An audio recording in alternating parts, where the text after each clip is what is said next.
sebelumnya. Kalian tidak perlu tahu spesial atau tidak seperti martabak, tapi ada lah. Nah, maksudnya si doi Irfan itu padahal baik loh, Pan. Ataupun Irfan itu dibohongi. Dan mudah-mudahan segera teratasi lah.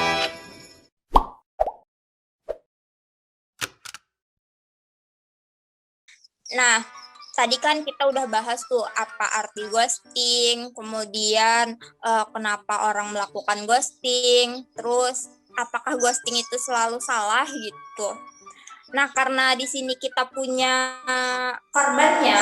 korban dari keghostingan seseorang, kayaknya akan lebih seru dan akan lebih menambah pengetahuan kalau kita gali dari perspektifnya Irfan sebagai korban ghosting. Nah, dari aku dulu nih, mau nanya ke Irfan.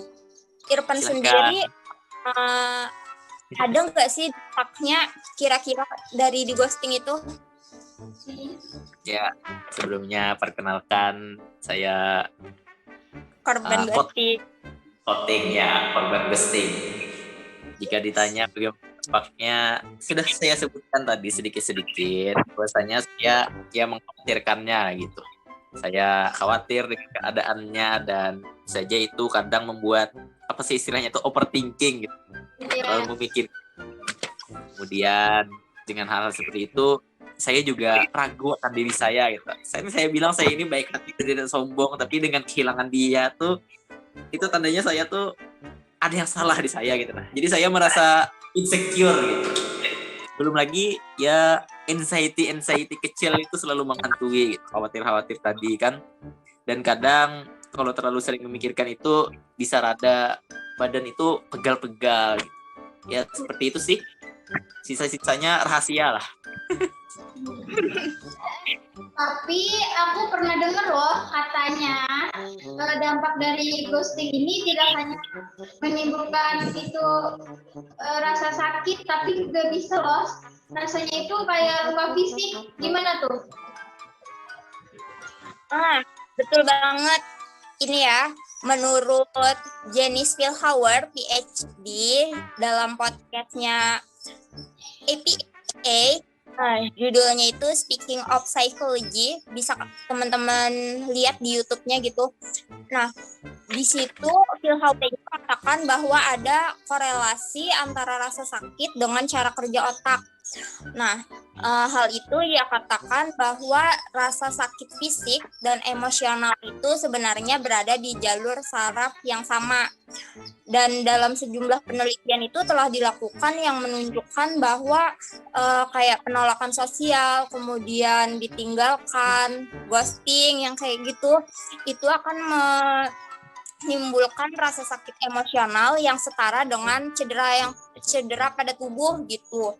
Nah, rasa sakit tersebut diketahui bersumber pada area yang sama, yaitu otak kita yang mempengaruhi seluruh tubuh gitu. Jadi yang kurasakan selama ini nih wajar-wajar aja lah karena perasaan-perasaan seperti itu. Bukan selama ini sih, kan sekarang ya udah lebih mendingan lah gitu. Dulu. Apalagi Irfan kayak overthinking kan, overthinking adanya di otak, jadi mempengaruhi cara kerja tubuh juga. Apalagi kan kemarin banyak tugas, semakin kita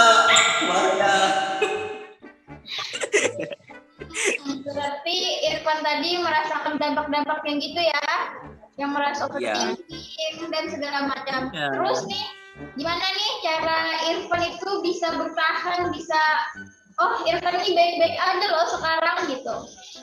Gimana kan? Ya tentunya seperti yang dikatakan tadi kan, ghosting ini belum tentu salah dia juga gitu, bisa aja salah kita. Jadi yang pertama-tama saya lakukan itu adalah mengintrospeksi diri saya, apa yang salah sih gitu. Tapi sampai sekarang ya belum ketemu juga dan akhirnya masalahnya belum selesai gitu. Tapi penting lah untuk mengintrospeksi dan apabila sudah ditemukan masalahnya nanti diperbaiki lah. Tapi sampai sekarang apa yang saya perbaiki ini belum bisa memperbaiki situasi. Tapi saya tidak akan menyerah untuk itu, saya akan terus memperbaikinya gitu. Dan kemudian di diri sendiri kan ya udah menimbulkan dampak.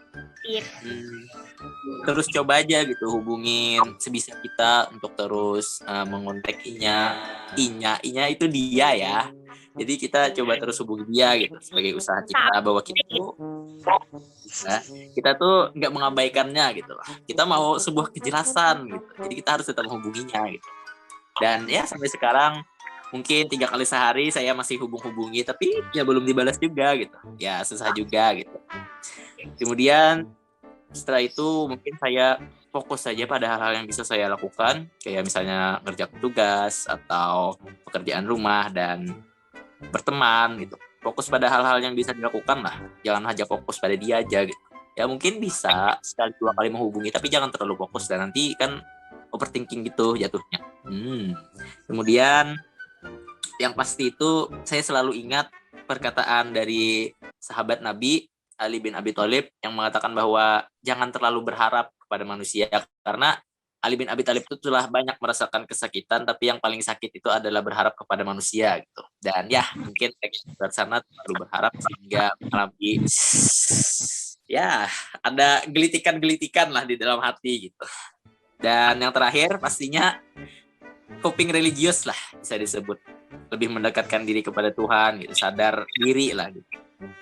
Mungkin itu aja sih selama ini yang bisa saya lakukan, tapi ya belum nemu hantunya nih di mana gitu. Tapi ya seperti saya katakan tadi, saya akan terus berusaha gitu. Dampaknya itu jadi membuat diri Irfan lebih positif kan, nggak yang ke negatif, misalnya kayak malah pergaulan bebas atau semacamnya gitu. Nah yang ini kan Irfan menumbuhkan rasa di dalam diri dan sosialnya gitu. Mantap. Doakan saja ya. Doi baru gitu. Hah? Doakan yang terbaik lah pokoknya.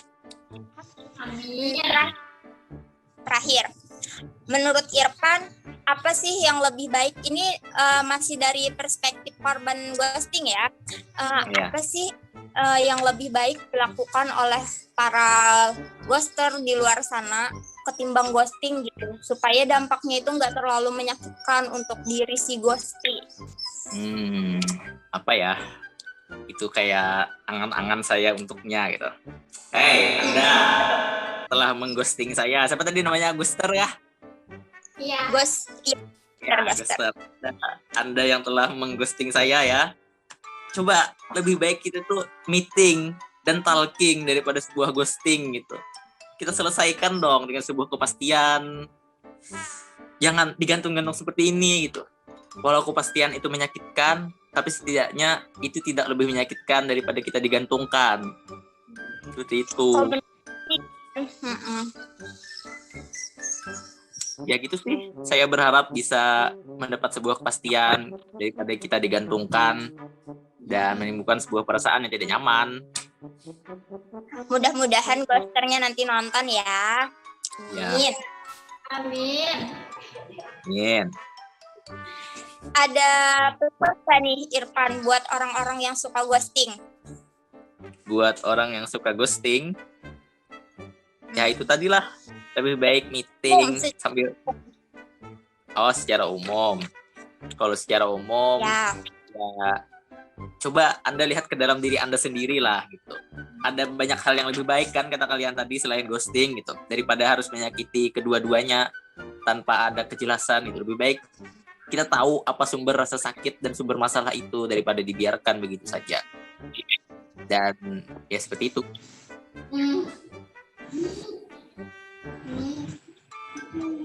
Ya gitu deh.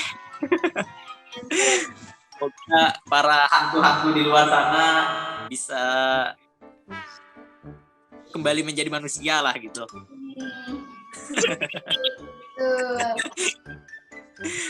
Ya, terima kasih ya Mel sudah memberikan ya setidaknya angin sejuk lah untuk saya gitu.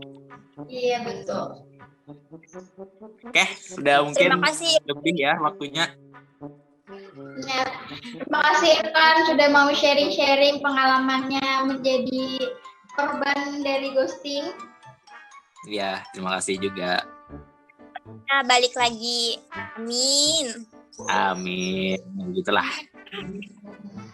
Ya, tetap semangat untuk korban-korban hantu di sana. Tetap berusaha sebisa kalian untuk mengatasi hantu itu. Kalian boleh mengatasinya, tapi jangan terlalu fokus di sana, oke? Makasih. Dadah, oke, dadah, bye. Bye.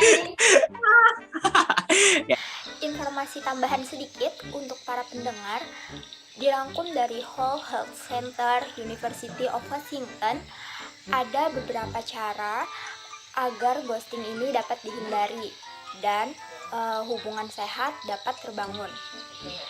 Yang pertama itu caranya adalah saling menghormati satu sama lain. Nah, saling menghormati ini bisa dengan memberi kebebasan kepada pasangan untuk berinteraksi dengan siapapun, tidak membatasi ruang gerak pasangan, dan lain sebagainya. Kemudian yang kedua, bisa dilakukan dengan cara saling percaya, tidak cemburu berlebih, dan memberikan kenyamanan dalam hubungan. Yang ketiga, yaitu saling jujur dan dapat menghargai jika ada suatu kejujuran yang tidak sesuai harapan. Yang keempat, saling mendukung. Dan yang terakhir, ini yang paling penting adalah dapat menjalin komunikasi yang baik. Nah, itu tadi gambaran mengenai relation yang sehat dalam menjalin hubungan. Semoga semua pendengar dapat memiliki hubungan yang sehat dan mendapat kebahagiaan dari hubungan tersebut. Ingat, daripada ghosting, mending kita caring and loving. Sekian dari kelompok kami, belum ada jargon, kelompok 13 klinis.